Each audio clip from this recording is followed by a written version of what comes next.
He has been labeled as a genius, a prophet, a visionary, and sometimes as an eccentric and dismissed as an utopian dreamer. But in the end, no matter what they say, he's Jacque Fresco, the creator and the mind behind the Venus Project, a monumental work of several fields of knowledge that unify the concept of a new future for the human civilization. Fresco's entire life is perhaps the definition of a second chance, a new opportunity for social progress in harmony with our planet and technology. Mr. Fresco, thank you for being with us today. Thanks for the privilege. Can you give us a brief description of what is the Venus Project? The Venus Project is an attempt to bring world peace and all the nations together. If you don't want war, killing, most crimes, you have to redesign the way society works. You have to declare all the Earth's resources as the common heritage of all the world's people. Then we have to remove the money system, which is basically corrupt. After that, we have to gradually outgrow the need for all the artificial boundaries that separate people. So we have one world working cooperatively toward preserving the environment and all life as we know it. And what is the most single important aspect of this project? A resource-based economy, to declare all the resources the common heritage of all the world's people. Can you explain the distinction between a money-based economy and a resource-based economy? Well, a money-based economy produces incentive, but it also produces incentive for corruption, paying off senators, various corporations buying senators. It's never been a democracy. We've never had a democracy. No nation's ever had it. If you don't have equal purchasing power, you can't have a democracy. How does the Venus Project compare with communism? Communism uses money. It has social stratification. It has banks. It has armies and navies, prisons and police. We don't have any of those. Now let's talk about society. In many of your lectures, you imply that we are conditioned to think in a certain way. Is that correct? Well, if you were raised by the headhunters of the Amazon as a baby, if you never saw anything else, you'd be a headhunter. If you were raised in Nazi Germany, where all you see is Heil Hitler, Deutschland over alles, you'd be a German. So I think all people are perfectly well adjusted where they're coming from. There's no such thing as good or bad people.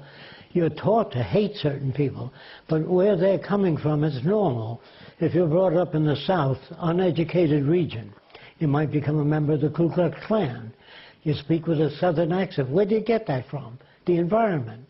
Where do you get, I'm going to give me a nigger and I'll go and kick his ass? You get that from the environment.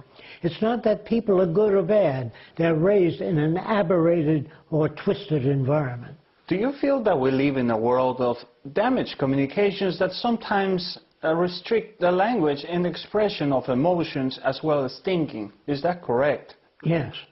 Today, our language is hundreds of years old. That makes it extremely difficult to talk to one another.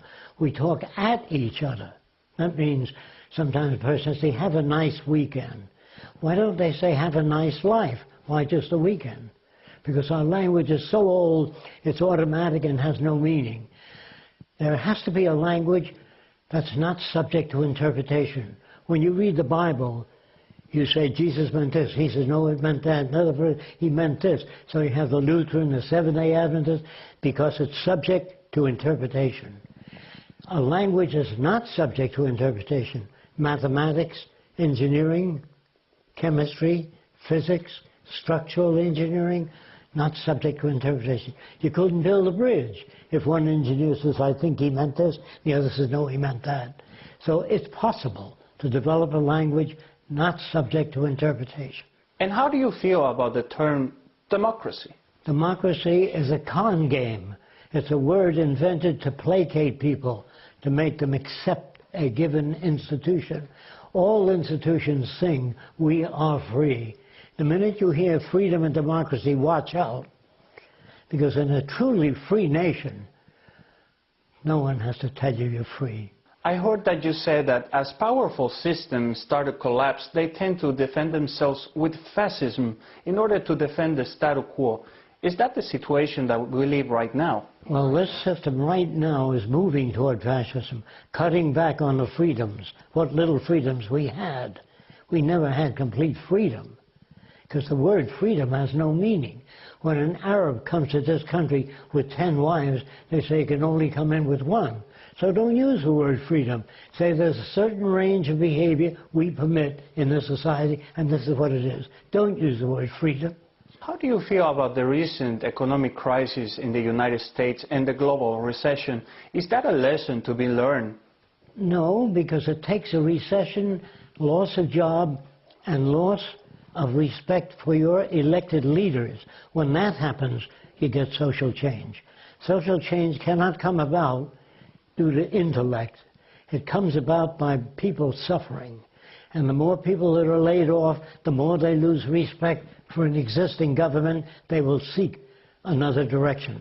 If there are too many people seek a new direction, then the existing government calls upon the military and police to manage society. That's called fascism. Now let's talk about war and technology. In 1961, President Eisenhower advised us against the military complex.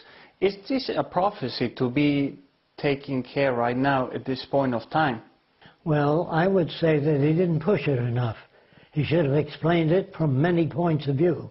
Just saying, beware of the industrial military complex is not enough, because people don't know what that means exactly. Yes, but we have seen the images of the Twin Towers being collapsed to the ground on 9/11.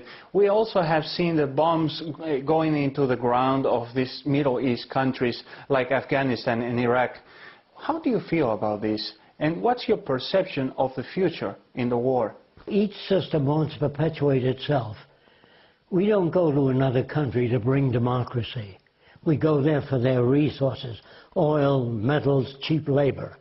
We don't go to bring democracy. We took this land from the Indians. We stole it. After we took the land, we took New Mexico from Mexico. Then we took California from Spain. After we stole all the land we need, we put up the sign, "Thou shalt not steal." All nations are corrupt, all of them. Not one nation knows enough about ecology to handle the problems.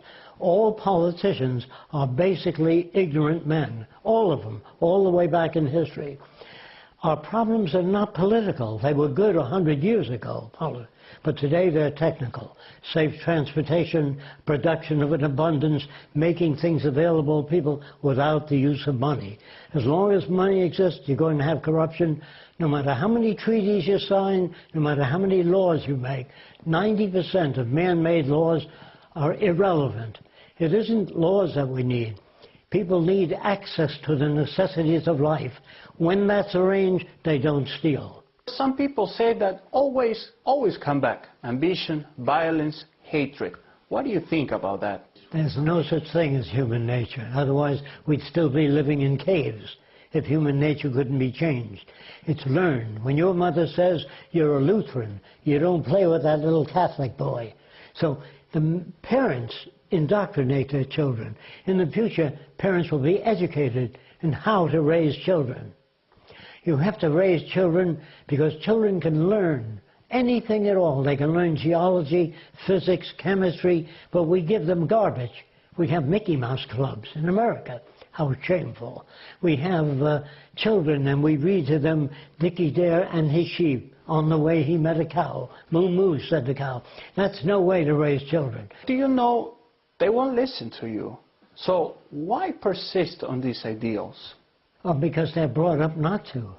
In other words, they're brought up to, what's the greatest country in the world? The USA. What's the most inventive country in the world? The USA. But they don't tell us where the printing press came from. That all the foreigners that came to this country brought with them language, religion, ideas, technology, so we owe so much. For example, if you don't know this, an Arab named Algebra gave us algebra. The great museum in Egypt years ago had a library of world knowledge.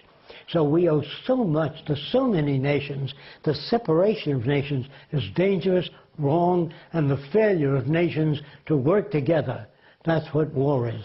War is a supreme failure of bridging the difference between nations. There'll be no military in the future. There'll be people who learn. See, soldiers are killing machines. You teach them to kill, and the other nation teaches its soldiers to kill. What I would do is teach soldiers, send them back to school free of charge to learn to become problem solvers. How do you bridge the difference between Saudi Arabia and this country? How do you bridge the difference between Venezuela and another country? That's what's needed. Science applied to government. So far, we have opinions from politicians that know nothing about ecology, safety, engineering, increasing the agricultural yield. They are totally incapable. And the future will look back to children if you say, couldn't you see that the money system had people paid off? Couldn't you see? Wasn't it obvious to you? You say, well, no, we were brought up and we didn't know the difference. Kids will not understand that in the future. Mr. Fresco, I want to thank you for your time. I'm sure our viewers enjoyed our conversation as much as I did. Thank you. Thank you for the privilege.